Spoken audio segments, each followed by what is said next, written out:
好，继续来关心俄乌战场的最新局势。最近看到了川普呢，他提出了28点的终战和平计划，这当中的内容包括了要乌克兰割让部分东部领土，还要限制乌克兰军队的规模，以及很重要的一点啊，放弃加入北约。总共28点，当然也传出呢，川普希望呢，乌克兰在感恩节，今年的感恩节是下个礼拜4啊，27号之前，希望就能够同意这些条件。俄罗斯总统普丁也发声了，他称说这份提议呢可以成为谈判的起点，而普丁也警告，如果基辅方面拒绝对话的话，俄军将会在其他战线重演最近在库皮扬斯克的攻势，也就是加大猛烈的攻势啊，继续打。那其中啊，我们看到在第7点，洪老师他们要求乌克兰修宪承诺永不加入北约啊。我们就想到了，在战争发生前，就是因为乌克兰要加入北约，才引发了这个俄罗斯称是特别军事行动，演变成到现在为止都还没停止的俄乌战争哈。所以，第一个，乌克兰怎么可能会答应呢？第二个，乌克兰答应不答应是他们能决定的吗？应该是欧洲怎么看吧？国际关系中间，我们经常这个比较轻松或玩笑的讲，一直存在一个 AIP principle，叫做 Anything is possible， 啊，没有永远不会成，就不管有没有入线都一样。今天问题的症结在于俄罗斯针对北约东扩的一个，我认为这一次整个打了3年多，基本上是一个总反攻。因为已经美国北约东扩在冷战结束以后已经持续了一段时间，我们也深刻理解到东欧国家啊就在俄罗斯的边境，那他不管就武力就人口来讲，实在没有办法独立抗衡俄罗斯压力，所以希望大家抱团，就加入北约。那么这个问题不是国际政治或者是课堂中间就可以完全分析结束的，而是有一些原则问题，我们要不要去检视一下？第一个就是北约能不能够接受新的国家，是不是俄罗斯说了算？第二个就是，如果这次的协议是照这样子谈，基本上俄罗斯愿意考虑比较正向的考虑，是因为俄罗斯占上风。那就换一句话说，边界啊，就是一个国家可以被侵略，它的边界可以被变更，是被接受了。那其实会增加更多欧洲国家，尤其是北约国家的疑虑。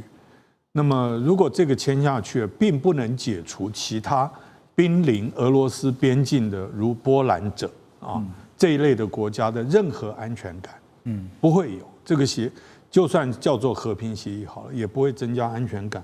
所以明白来讲，这个所谓第7点，它不是乌克兰的 membership， 就是乌克兰能不能够成为北约国家之一的单一问题，而是整个北约的原则，整个战后的秩序，欧战的边境。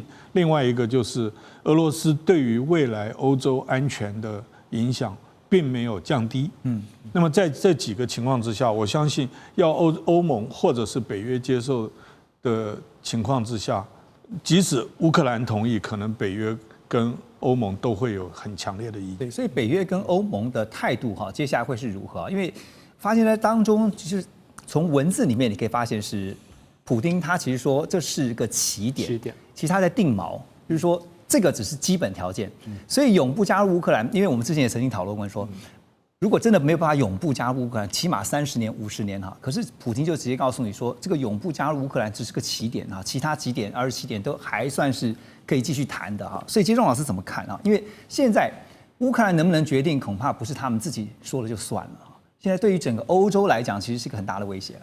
我坦白讲，我觉得如果真的协议的内容是金融时报目前已经刊登了来讲，我觉得俄罗斯算是相当程度算是大胜。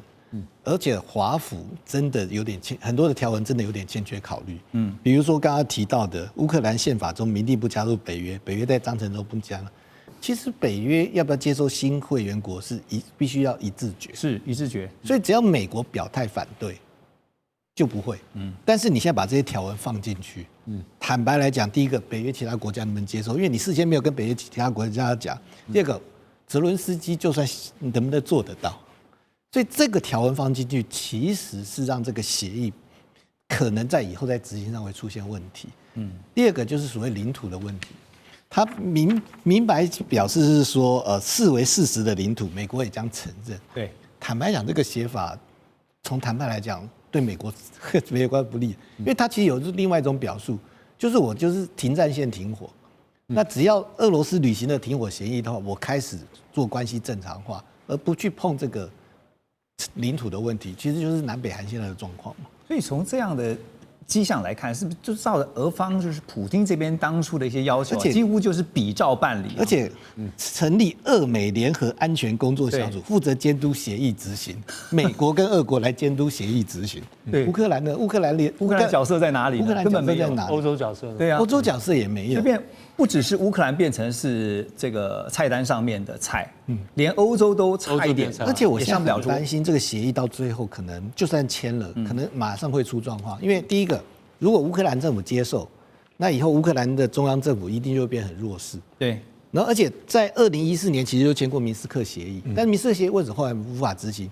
各地的那种民兵团体是各地的民兵团体所造成的一个影响。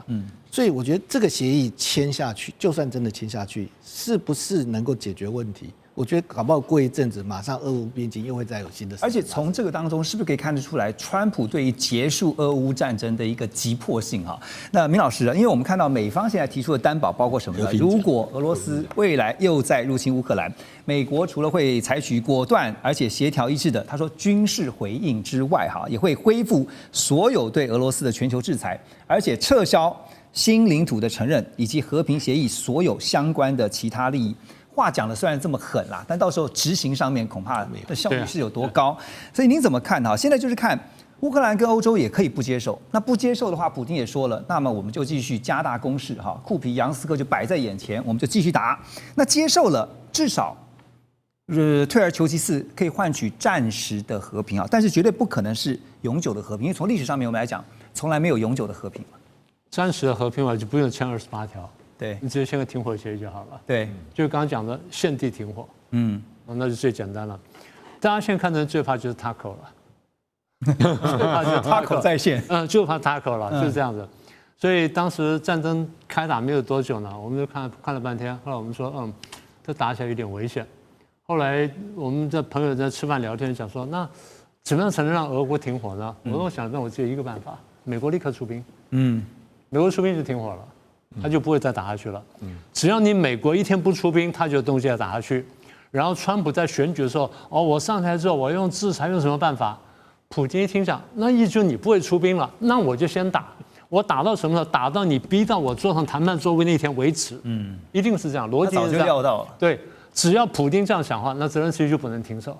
所以川普讲的话，我说战争会越打越凶。当时我立刻反应就是如此，因为我们读国际关系读久之后，这回。bluffing 谁都会，那问题就是你看最后那个牌你下不下得了，然后最后你的筹码是不是下得够大？